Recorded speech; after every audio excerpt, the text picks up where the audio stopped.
Hey guys, tonight we're diving into something completely different, the lost art of absolutely nothing. The forgotten skill that built civilizations, inspired masterpieces, and somehow convinced entire cultures that staring at clouds was a legitimate life pursuit. So before we settle into this delicious paradox, hit that like button if you're ready to embrace your inner philosopher, and drop a comment telling me what you're procrastinating on right now. I promise this is better. Grab your coziest spot, maybe brew some tea, and let's explore why doing nothing might be the most productive thing you'll do all day. So, you think you're good at relaxing? That's precious. Like a hummingbird claiming it invented meditation. Before you could master the ancient art of productive procrastination, you had to understand that doing nothing was once considered a high-level skill. Not the kind of nothing where you scroll through your phone until your thumb develops its own personality, but the sophisticated nothing that required training, philosophy, and occasionally a really good hammock. Let's start with the Greeks, because everything sophisticated starts with the Greeks. They had a word for it, skole, and before you assume it means school, let me stop you right there. Skole meant leisure, but not the kind of leisure where you binge. Watch 17 seasons of a show about people who dramatically overreact to roses. This was intellectual leisure, the kind where you pondered the universe while wearing a toga that probably needed washing 3 weeks ago. Aristotle, the man who had opinions about everything and the philosophical credentials to back them up, declared that leisure was the highest form of human activity. Not work, not productivity. Not optimizing your morning routine until you could squeeze 15 extra minutes of efficiency from brushing your teeth. Leisure, the act of doing something for its own sake, without immediate practical benefit, like contemplating whether the universe had a beginning or arguing about the nature of justice while someone else handled the groceries. But here's where it gets interesting. This wasn't lazy leisure. This was active non-activity, if that makes sense. It was the deliberate choice to step away from necessary tasks to engage with ideas, beauty, or simply the experience of being alive without a to-do list breathing down your neck like an anxious middle manager. The Romans, who took Greek ideas and militarized them the way they militarized everything else, had their own relationship with idleness. They called it otium. And unlike the Greeks' philosophical lounging, Roman leisure was often about recovery. You worked hard conquering barbarians, building roads, and maintaining an empire that stretched from Britain to the Middle East. And then you took your otium to recharge for more conquering. But even the Romans understood that constant activity was a recipe for madness. Pliny the Younger, who was basically the ancient world's most productive letter writer, spent his leisure time writing letters about leisure time, which feels like the kind of recursive irony the universe specializes in. He had multiple villas specifically designed for different types of relaxation.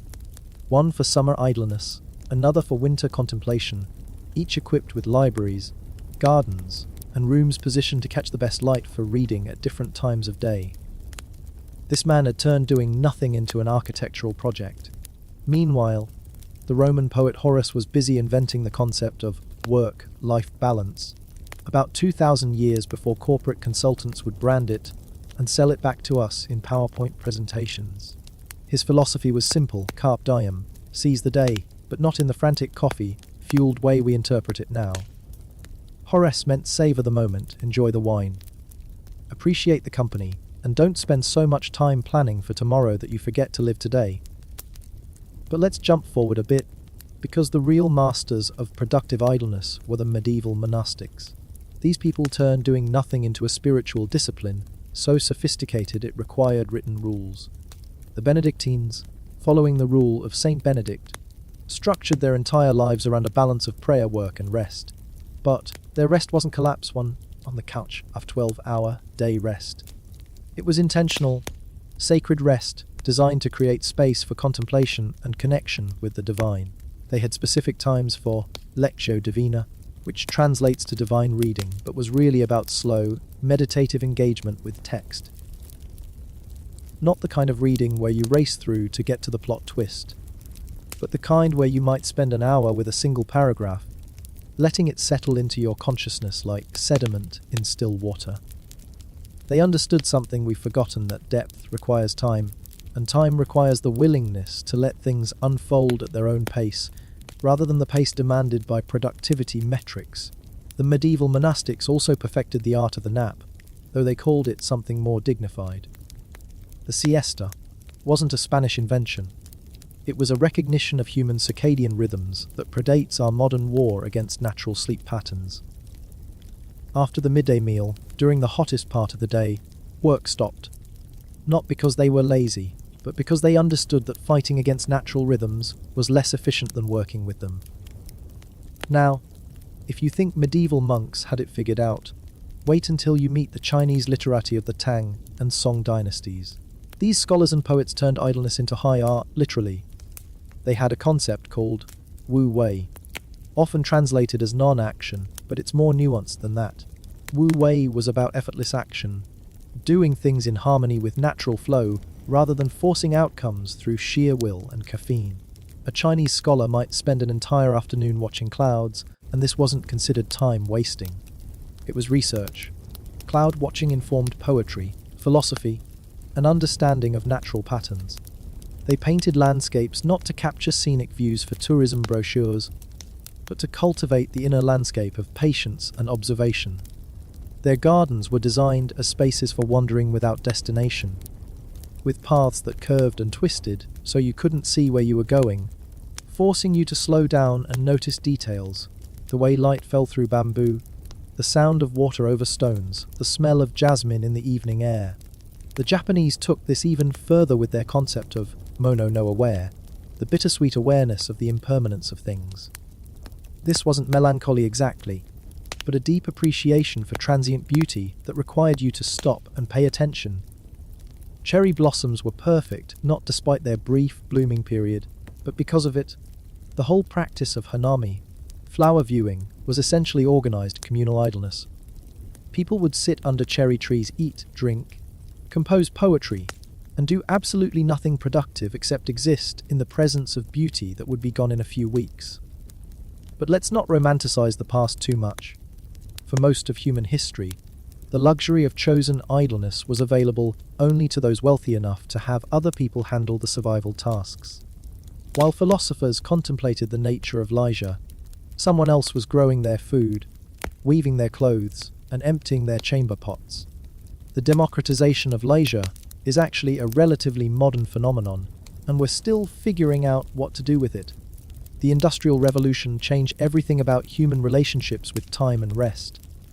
Suddenly, time became money in a very literal sense. Factory work meant scheduled breaks, measured productivity, and the radical separation of work time from personal time. This created something that hadn't really existed before: the weekend. Before industrialization, work was seasonal and task-based. You worked when there was work to do, rested when there wasn't, and the rhythm was determined by natural cycles rather than clock schedules. The 8-hour workday and the weekend were hard-won victories, fought for by labor organizers who understood that human beings weren't designed for continuous industrial production. But something got lost in translation. Instead of reclaiming the ancient understanding of leisure as valuable in itself, industrial society created recreation, activities designed to restore workers so they could return to work refreshed. Even rest became functional. This is where things get psychologically interesting. The Protestant work ethic, which Max Weber identified as a driving force behind capitalist development, turned work into a moral virtue and idleness into a sin. Idle hands are the devil's workshop wasn't just a saying. It was a worldview that redefined human worth in terms of productive output. Suddenly, doing nothing wasn't just unproductive, it was morally suspect. The Puritans in particular had a complicated relationship with leisure. They weren't against rest. Their Sabbath was a day of prescribed non-work, but they were deeply suspicious of enjoyment for its own sake. Recreation was acceptable only if it served a higher purpose, preparing you for more work or bringing you closer to God. The idea that pleasure might be valuable simply because it felt good was dangerously close to hedonism, and hedonism was a fast track to spiritual corruption. This created a cultural anxiety about idle time that we're still dealing with. How many times have you felt guilty for doing nothing? How often do you feel the need to justify relaxation by calling it self-care or framing it as necessary for future productivity? We've internalized the idea that our worth is measured by our output, and anything that doesn't contribute to that output needs to be defended. But here's what the ancients understood: that we've forgotten. Boredom is not the enemy of creativity, it's the precondition. When your mind isn't occupied with tasks, information, or entertainment, it starts to wander. And wandering minds make connections that focused minds miss. The shower insight, the walk-inspired solution, the dream that solves a problem, these happen when we're not trying to make them happen. Modern neuroscience has actually validated what philosophers intuited thousands of years ago. The default mode network, the brain's screensaver, that activates when we're not focused on specific tasks, is incredibly important for mental health, creativity, and self-understanding. It's when we process experiences, make sense of our lives, and generate new ideas. But you can't access this network while you're actively engaged with external stimuli. You need genuine downtime, the kind where you're not consuming content or completing tasks, but simply existing with your own thoughts. The Victorians, despite their reputation for repressive morality, actually understood leisure quite well. They invented the weekend trip, the public park, and the novel as popular entertainment. Victorian leisure was often elaborate and social: elaborate picnics, amateur theatricals, lengthy correspondence, and multi-course dinner parties that lasted for hours. They had the economic prosperity to support genuine leisure time and the cultural confidence to enjoy it without excessive guilt. Victorian women, particularly upper-class women, were often criticized for their apparent idleness, but what looked like aimless activity was actually sophisticated social and cultural work. Managing households, maintaining relationships, engaging in charitable activities, and creating beautiful domestic spaces required enormous skill and time. The Victorian emphasis on accomplishments, painting, music, languages, needlework, wasn't about creating professional artists, but about cultivating the capacity for aesthetic appreciation and personal refinement. The 20th century brought new complications to the art of doing nothing. 2 world wars, economic depression, and rapid technological change created a cultural emphasis on efficiency and progress that made leisurely contemplation seem like a luxury the world couldn't afford. The modernist movement in art and architecture emphasized function over ornament, speed over contemplation, innovation over tradition. This wasn't entirely negative. It broke down rigid social hierarchies and created opportunities for social mobility. But it also accelerated the pace of life in ways that made traditional forms of leisure seem obsolete. Post-war prosperity in developed countries created something unprecedented in human history: mass leisure. For the first time, large numbers of people had both the time and money to choose how to spend their non-working hours. This should have been the golden age of doing nothing, but instead, it created the leisure industry. Entertainment became something you consumed rather than something you created. Instead of making your own music, you bought records. Instead of telling stories, you watched television. Instead of wandering in nature, you visited theme parks designed to simulate natural environments in more convenient, predictable packages. The 1960s counterculture movement was, among other things, a rebellion against this commodification of leisure. The hippies rediscovered meditation, communal living, and the radical act of dropping out of the productivity-focused mainstream culture. Turn on, tune in, drop out wasn't just about psychedelic drugs. It was about rejecting the assumption that life should be organized around career advancement and material accumulation. The movement toward Eastern spirituality, organic farming, and alternative lifestyles was an attempt to recover more natural rhythms of activity and rest. But even the counterculture couldn't entirely escape the achievement orientation of the broader culture. Meditation became a practice with goals and measurable outcomes. Yoga turned into exercise. Organic gardening became a lifestyle brand. The search for authentic leisure kept getting co-opted by the very systems it was trying to escape. The 1970s brought the strange phenomenon of leisure guilt. As working hours decreased and prosperity increased, people found themselves with more free time than they knew what to do with. But instead of celebrating this as human progress, many people felt anxious about their leisure time. They filled it with hobbies that looked suspiciously like work, elaborate home improvement projects, competitive sports, continuing education. The idea that you might simply sit and think, or walk without destination, or read without taking notes, seemed somehow insufficient. This is when self-improvement became a cultural obsession. Leisure time was acceptable only if it was being used to optimize yourself for future productivity. Physical fitness, professional development, skill acquisition, these were legitimate uses of free time because they enhanced your capacity for work. Pure leisure that served no purpose beyond immediate enjoyment or long-term contemplation, became increasingly rare. The 1980s and 1990s accelerated this trend. The rise of personal computers and mobile phones meant that work could follow you home, and the boundaries between work time and personal time began to blur. Work-life balance became a buzzword. But what it usually meant was finding ways to be more efficient at work so you could have more time for personal productivity projects. The idea that you might use personal time for genuine rest, contemplation, or purposeless wandering seemed almost quaint. By the early 2000s, we'd created a culture of busyness that would have horrified our ancestors. Being busy became a status symbol, a way of demonstrating your importance and value. "I'm so busy" became a humble brag, a way of saying, "I'm so important that everyone needs my attention." The idea that you might not be busy, that you might have time for reflection or simple pleasure, suggested that you weren't really contributing to society.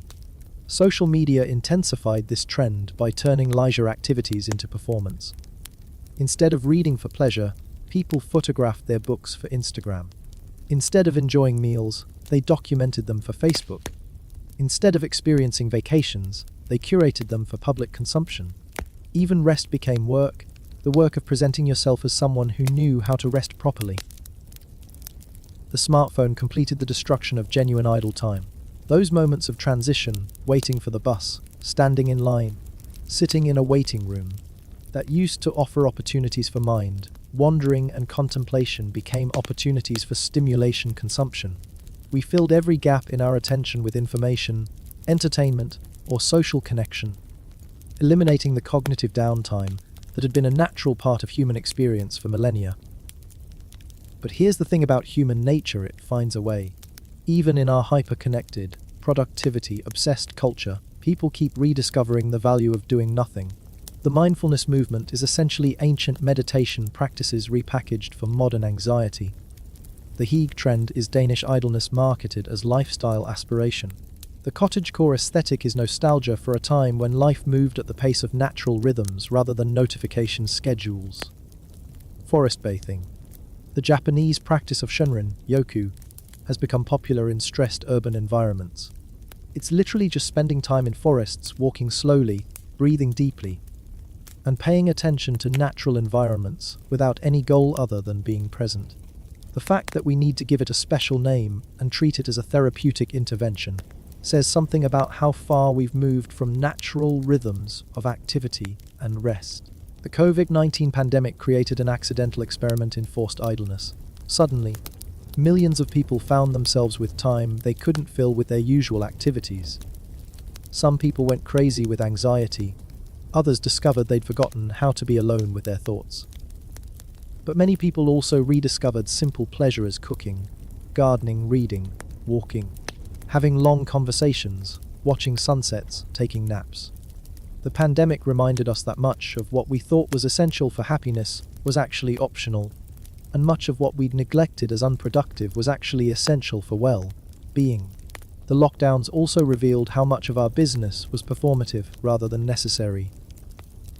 When external validation for productivity disappeared, many people realized they'd been running on a treadmill that wasn't actually taking them anywhere they wanted to go. The Great Resignation that followed was partly about people refusing to return to work arrangements that had become revealed as meaningless or exploitative. But it was also about people choosing to prioritize time and autonomy over money and status. Now, in our current moment, we're seeing a cultural conversation about rest that would have been familiar to ancient philosophers. Books about doing nothing become bestsellers. Apps designed to help people meditate or sleep become billion-dollar companies. Digital detox, Retreats offer to help people remember what it feels like to be bored. We're trying to buy back the idleness that previous generations took for granted. But there's something both hopeful and absurd about this. On one hand, it suggests that humans have an innate need for genuine rest and contemplation that can't be permanently suppressed by cultural pressure or technological distraction. On the other hand, the fact that we need to schedule spontaneity and pay for silence reveals how thoroughly we've disrupted natural rhythms of activity and rest. The art of doing nothing isn't really about doing nothing. It's about creating space for experiences that don't have predetermined outcomes. It's about trusting that your mind, given time and freedom, will make connections and generate insights that can't be forced through effort. It's about remembering that you are a human being, not a human doing, and that your worth isn't determined by your productivity. Throughout history, the people who made the most significant contributions to human culture and knowledge were often people who had time to think, space to experiment, and freedom from immediate practical pressures. They had leisure, in the classical sense of the word, time to engage with ideas' beauty, an experience for their own sake rather than for instrumental purposes. This doesn't mean everyone needs to become a contemplative monk or a wandering philosopher, but it does suggest that creating regular space for genuine rest, not recovery for future productivity, but rest as an end in itself, might be one of the most radical and necessary things we can do in our current cultural moment. The ancient Greeks had another word that's relevant here, eudaimonia, often translated as happiness but closer to flourishing or well-being. Eudaimonia wasn't about feeling good in the moment. It was about living in accordance with your deepest nature and highest capacities. And according to Aristotle, you couldn't achieve eudaimonia without leisure, because leisure was necessary for the contemplation and self-reflection that allowed you to understand what your deepest nature and highest capacities actually were. Modern psychology has validated this ancient insight. People who regularly engage in contemplative practices, meditation, journaling, prayer, walking in nature, or simply sitting quietly, report higher levels of life satisfaction, creativity, and resilience. They're better at emotional regulation, more empathetic in relationships, and more innovative in problem solving.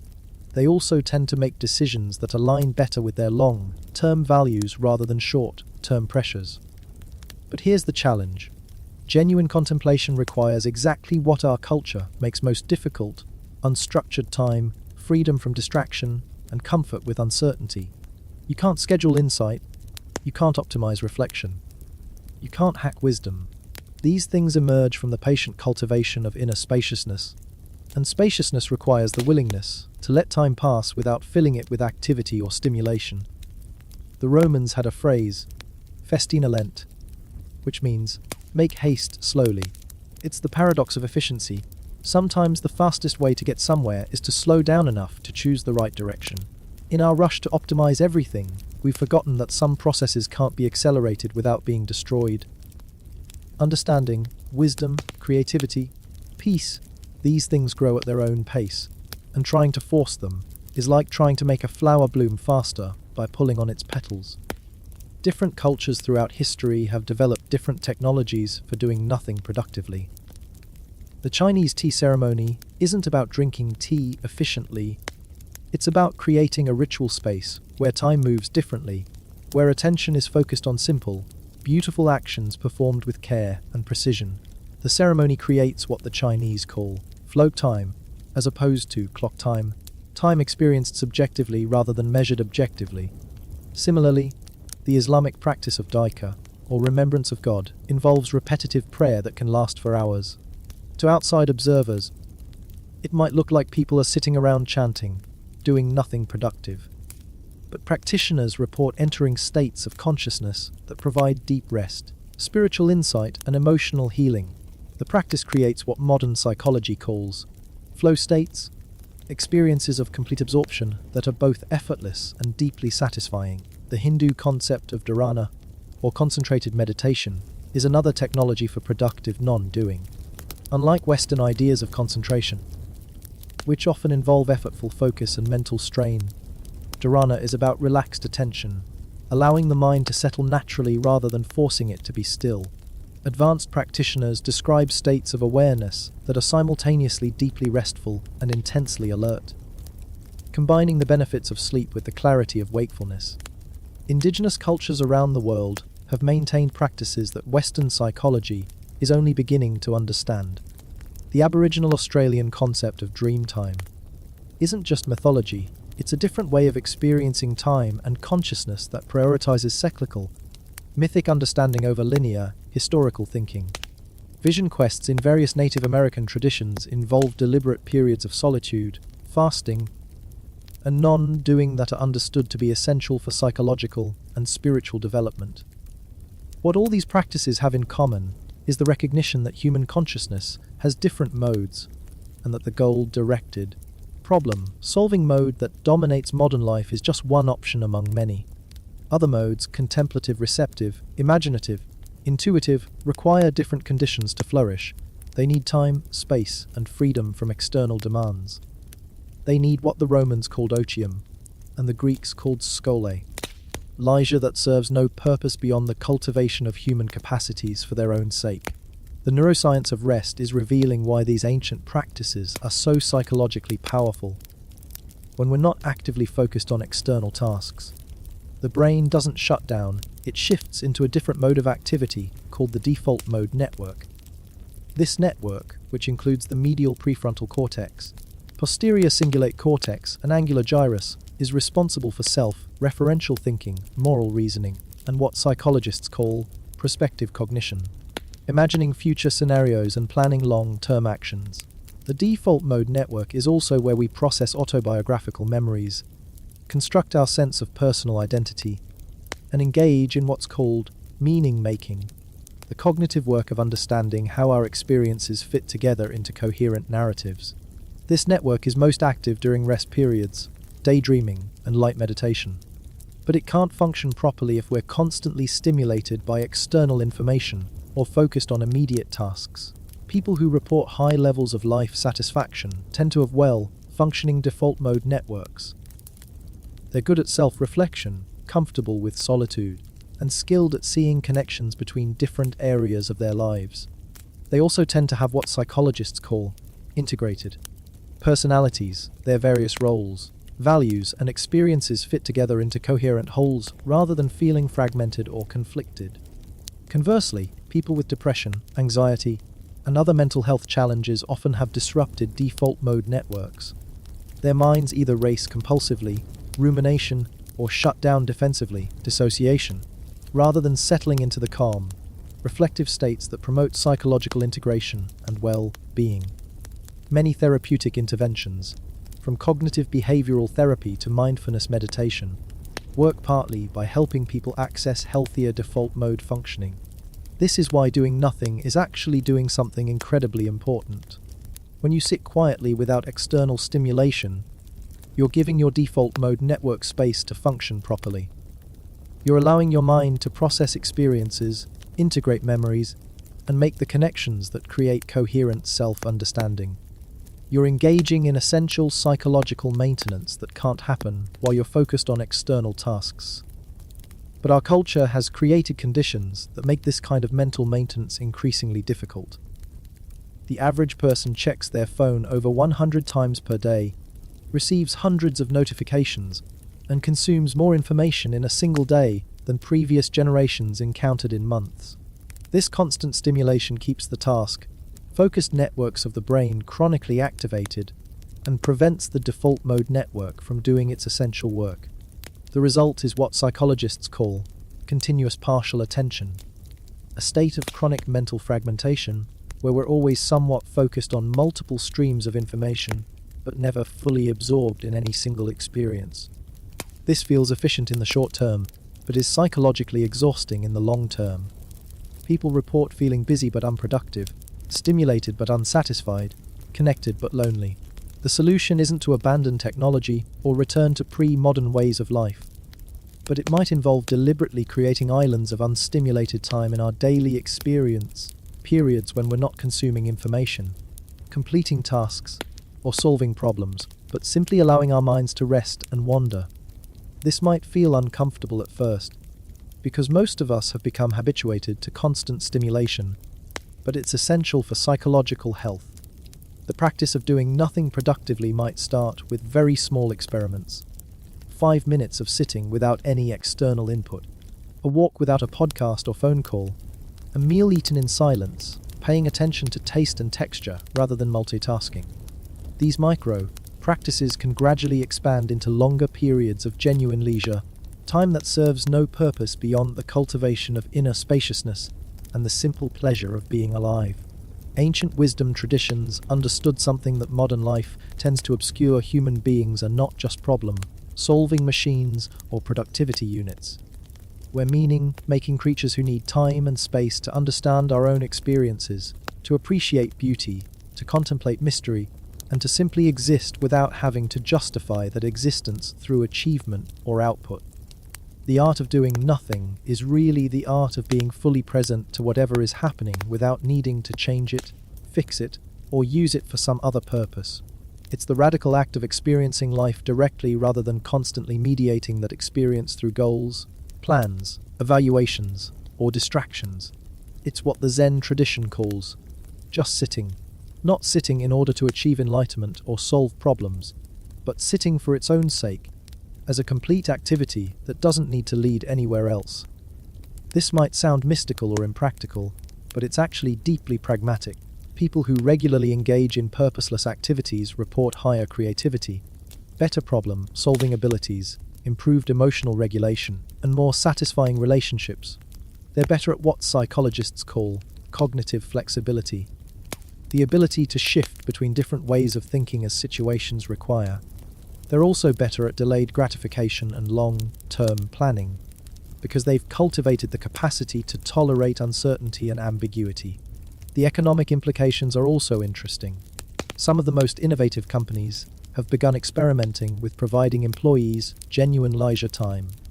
Not just paid time off that people fill with errands and obligations, but actual unstructured time for reflection, exploration, and purposeless activity. Google's famous 20% time policy, which allowed employees to spend 1 day per week on projects of their own choosing, produced Gmail, Google News, and AdSense. 3M's similar policy led to the invention of Post-it notes. These companies discovered what ancient philosophers knew: innovation and creativity emerge from play, exploration, and the freedom to pursue ideas without immediate practical application. But this kind of creative play requires genuine mental leisure, time when people aren't pressured to produce immediate results or justify their activities in terms of measurable outcomes. The challenge for individuals living in productivity obsessed cultures is learning to give ourselves permission for genuine leisure without feeling guilty or anxious. This often requires unlearning deep cultural programming that equates human worth with productive output.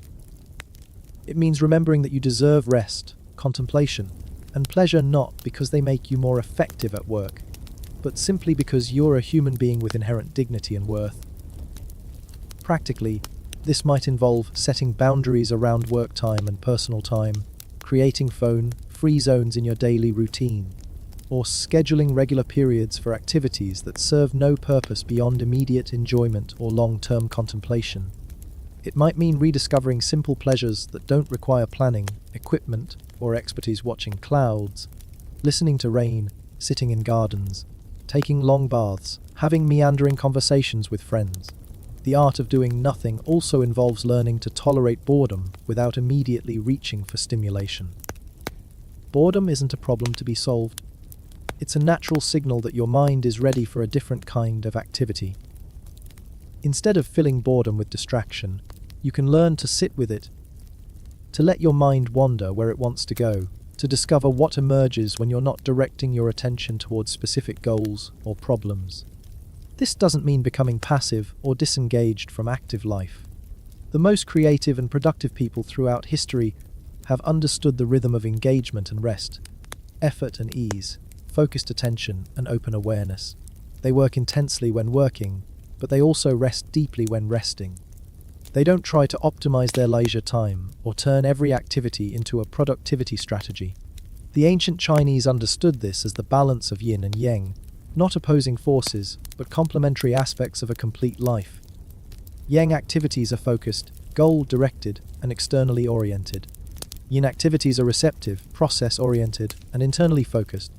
Both are necessary for psychological health and creative vitality, but modern culture tends to emphasize yang at the expense of yin. Reclaiming the art of doing nothing might be one of the most important skills for navigating the challenges of contemporary life. As automation handles more routine tasks and artificial intelligence takes over more analytical functions, the uniquely human capacities for creativity, empathy, wisdom, and meaning-making become more valuable. But these capacities can't be developed through effort alone. They require the patient cultivation of inner spaciousness that comes from regular engagement with genuine leisure.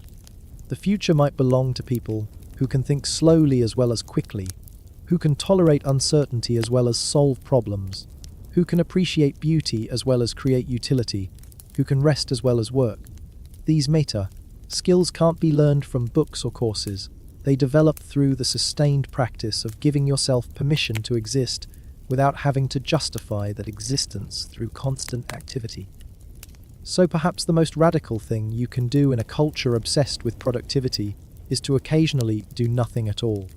Not strategic nothing that serves long-term goals, not optimized nothing that maximizes recovery, but genuinely purposeless nothing that serves no function beyond the simple pleasure of being alive in this moment, in this body, in this mysterious universe that somehow produced consciousness capable of contemplating itself. The ancient masters of leisure understood what we're still learning, that the deepest rest comes not from the absence of activity, but from the presence of a mind at peace with itself, comfortable with uncertainty, and open to whatever wants to emerge from the spaciousness of genuine leisure. They knew that doing nothing was, paradoxically, one of the most important things human beings could learn to do well. And in our hyper-connected, always-on, productivity-obsessed world, their wisdom feels more relevant than ever. The art of doing nothing isn't a luxury for people with too much time on their hands. It's an essential life skill for anyone who wants to remain sane, creative, and fully human in the face of technological and cultural pressures that would reduce us to nothing more than efficient productivity machines. The invitation is simple. Even if the practice is challenging, give yourself permission to exist without having to prove your worth through constant activity. Trust that your mind, given time and space, will find its own way to whatever it needs to discover. Remember that you are not just a human doing, but a human being, and that being, in its full, unoptimized, unproductive glory, might be the most important thing you can offer to a world that has forgotten how to rest.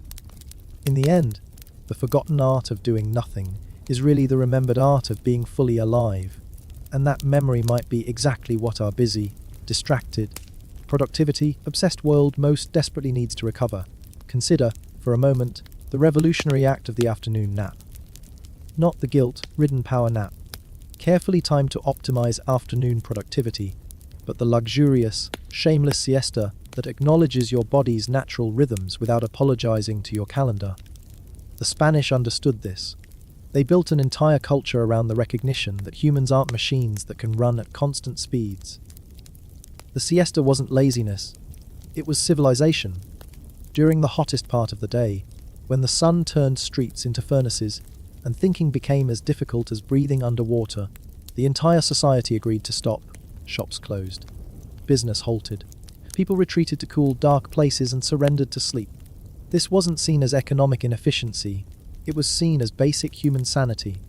You worked when conditions were favorable for work, and you rested when conditions were favorable for rest. Compare this to our modern relationship with fatigue, where tiredness is treated like a character flaw to be overcome with caffeine and willpower, rather than a biological signal to be respected. We've created a culture where admitting you're tired feels like admitting weakness, where needing rest feels like failing at life. The afternoon energy crash isn't a design flaw in human physiology, it's a feature. Your circadian rhythms are trying to tell you something your productivity culture doesn't want you to hear, that rest is not the enemy of achievement, but its prerequisite. The siesta culture produced Picasso, Dali, and Gaudi. It gave birth to flamenco and magical realism. It created architectural marvels and culinary traditions that still inspire the world. Meanwhile, our sleep-deprived, caffeine-fueled culture produces. What exactly? Burnout epidemics and anxiety disorders, creativity crises and attention deficits. Perhaps there's a connection. But the siesta is just one example of how cultures have institutionalized rest. The Jewish Sabbath is perhaps the most radical example of mandatory leisure in human history. 1 day per week, for 25 hours, observant Jews are forbidden from work, not just discouraged from working, but religiously prohibited from engaging in 39 categories of creative activity. You can't cook, clean, write, drive, use electronics, or handle money. You are commanded by divine law to rest. This isn't the kind of rest where you catch up on errands or work on personal projects. This is complete disengagement from the productive economy. The Sabbath creates what Jewish scholars call a sanctuary in time, a weekly refuge from the demands of material existence, where the only currency is presence, conversation, contemplation, and connection with the sacred dimensions of life. The psychological effects of this practice are profound. People who observe Sabbath report lower levels of stress, stronger family relationships, and greater life satisfaction. They are forced to regularly practice the art of being rather than doing, of appreciating rather than acquiring, of reflecting rather than reacting. The Sabbath teaches what our productivity culture has forgotten, that human beings need regular cycles of engagement and withdrawal, effort and ease, creation and contemplation. Christianity inherited this tradition, but gradually diluted it, turning Sunday into a day of religious obligation rather than genuine rest. The Puritan influence was particularly destructive here, creating blue laws that prohibited commercial activity on Sundays but filled the day with religious duties and moral supervision. Rest became another form of work, spiritual work that had to be performed correctly to earn divine approval. Islam preserved something closer to the original spirit of sacred rest in the practice of the Friday prayer, which requires believers to stop whatever they're doing at midday for communal worship. But it also developed something even more radical, the concept of asan, which roughly translates to spiritual excellence achieved through conscious awareness of the divine presence in all activities, including rest. From this perspective, sleeping, eating, and simply existing become forms of worship when performed with proper intention and awareness. Buddhist meditation retreats take this even further, creating environments where people spend days or weeks doing nothing but sitting, walking, and eating in silence. To outside observers, this might look like the ultimate waste of time, people literally sitting and staring at walls for hours. But retreat participants consistently report profound insights, emotional healing, and lasting changes in their relationship with themselves and the world. The key insight from retreat practice is that profound transformation often requires extended periods of non-doing. You can't force insight or manufacture wisdom through effort. These things emerge naturally when the mind is given sufficient space and freedom from external demands. But this process takes time, not minutes or hours, but days and weeks of patient waiting for the layers of mental conditioning to settle and deeper awareness to emerge. Modern retreat centers have become laboratories for rediscovering ancient technologies of consciousness.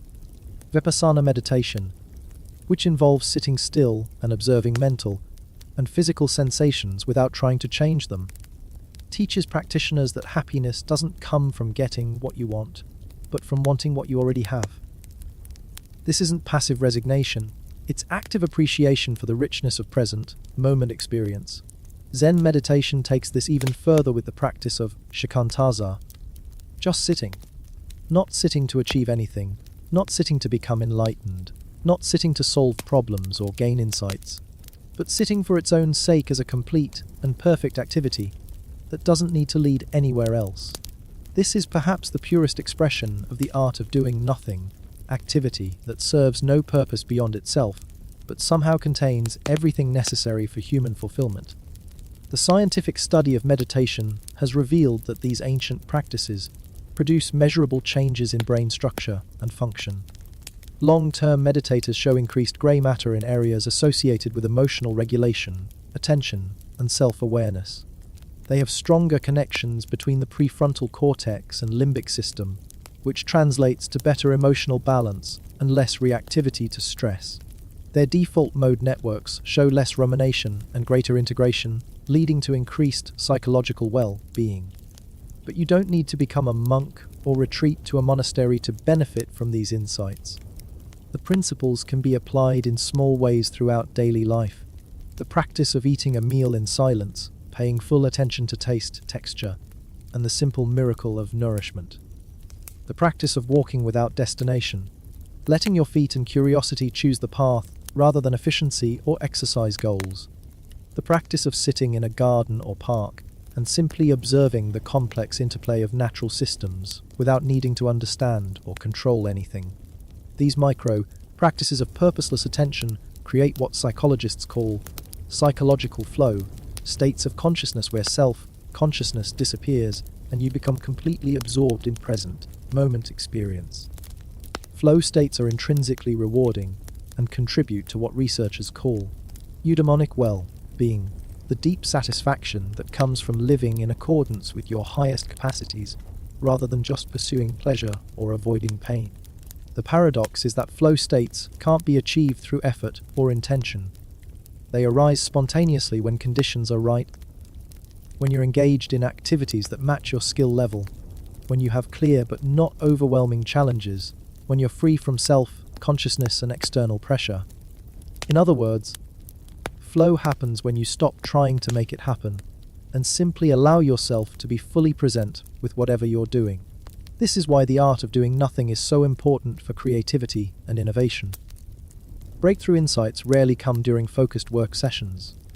They come during walks, showers, dreams, and other states of relaxed attention where the mind is free to make unexpected connections.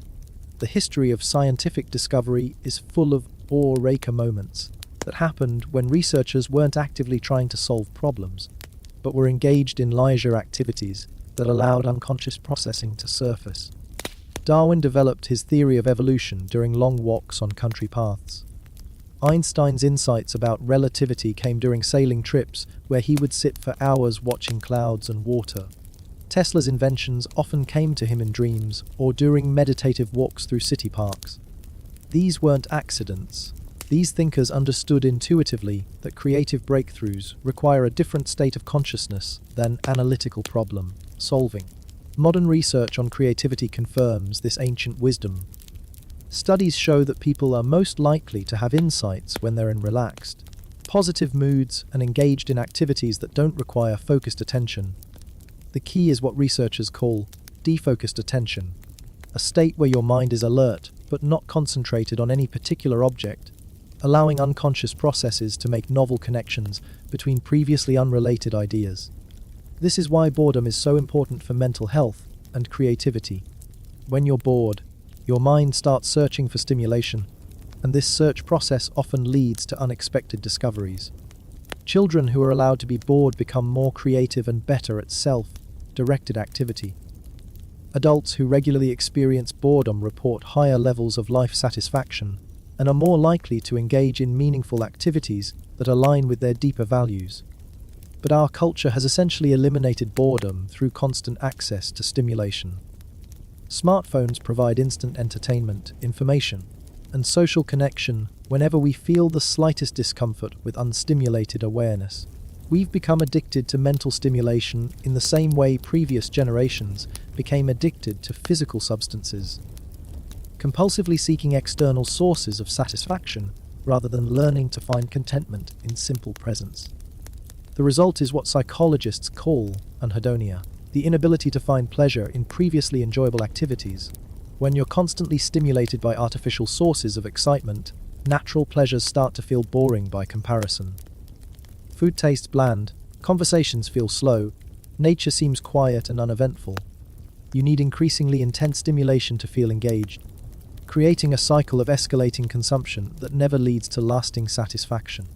Breaking this cycle requires what addiction recovery programs call detox, periods of abstinence from artificial stimulation that allow natural pleasure responses to recover. Digital detox retreats have become popular among people who recognize that their relationship with technology has become compulsive rather than conscious. Participants often report initial anxiety and restlessness followed by gradual rediscovery of simple pleasures they'd forgotten: the taste of food, the sound of wind, the feeling of sunlight on skin.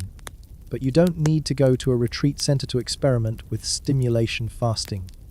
You can create mini detox periods in your daily routine: meals without screens, walks without podcasts, waiting periods without reaching for your phone. These small practices gradually retrain your nervous system to find contentment in unmediated experience rather than constantly seeking external entertainment. The deeper practice is learning to find pleasure in your own consciousness rather than in what consciousness is focused on. This is what contemplative traditions call resting in awareness itself, rather than resting in particular objects of awareness. Instead of seeking interesting thoughts, pleasant emotions, or stimulating sensations, you learn to appreciate the simple fact that you're aware, that consciousness is happening, that existence itself is inherently interesting regardless of its specific contents. This might sound abstract or mystical, but it's actually very practical. When you're comfortable with your own awareness, you become less dependent on external circumstances for happiness. You can find contentment in situations that would previously have felt boring or frustrating. You develop what psychologists call psychological resilience, the ability to maintain emotional balance regardless of external conditions. This internal source of satisfaction is what ancient philosophers called autarky, self-sufficiency or independence from external circumstances. The Stoics developed extensive practices for cultivating this inner freedom, teaching students to find satisfaction in virtue and wisdom rather than in wealth, status, or pleasure. The goal wasn't to eliminate desire or become emotionally numb, but to locate your primary source of well-being in things you could actually control: your thoughts, values, and responses, rather than in things beyond your control. Epicurus, often misunderstood as advocating hedonistic pleasure seeking, actually taught a sophisticated philosophy of simple satisfaction. He distinguished between necessary and unnecessary desires, encouraging students to find deep pleasure in basic satisfactions: friendship, food, shelter, safety, rather than pursuing exotic pleasures that often led to anxiety and dissatisfaction. His famous garden was essentially a commune dedicated to the cultivation of simple leisure, where members spent their time in conversation, contemplation, and appreciation of ordinary pleasures.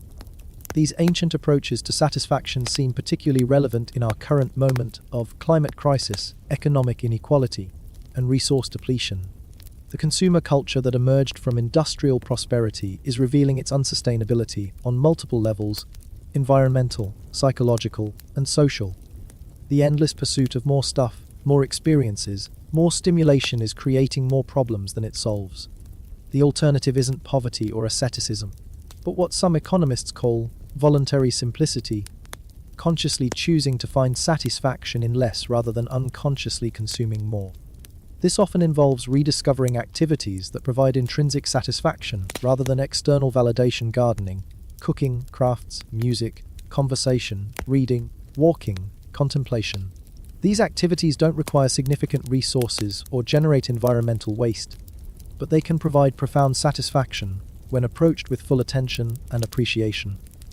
The slow food movement exemplifies this approach, encouraging people to find greater pleasure in meals by paying more attention to how food is grown, prepared, and consumed rather than simply eating more or more expensive food. Slow food practitioners report higher satisfaction from simpler meals eaten with awareness than from elaborate cuisine consumed while distracted. The practice transforms eating from fuel consumption into aesthetic experience, social connection, and cultural appreciation. Similar principles apply to travel, entertainment, and social media consumption.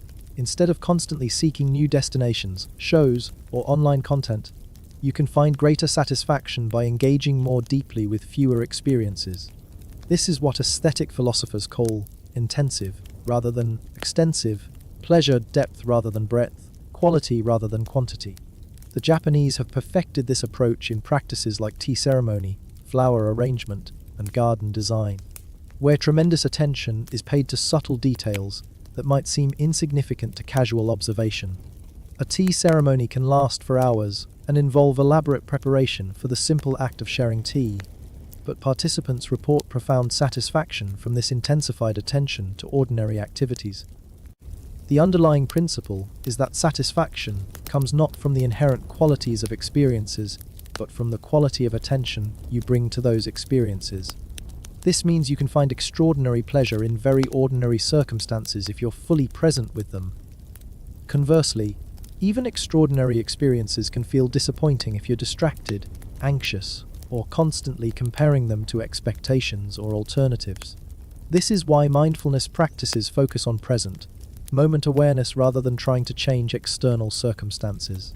When you're fully present with whatever is happening, you often discover that reality is far more interesting, beautiful, and satisfying than your mental commentary about reality.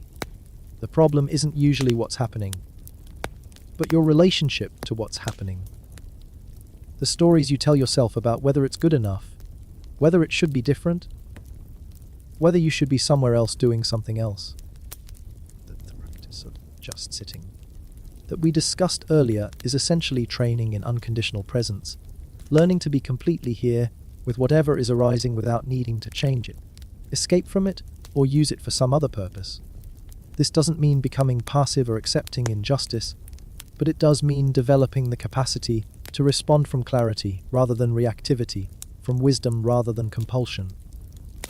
When you're not constantly trying to escape the present moment, you discover that the present moment actually contains everything you've been seeking in the future or trying to recover from the past.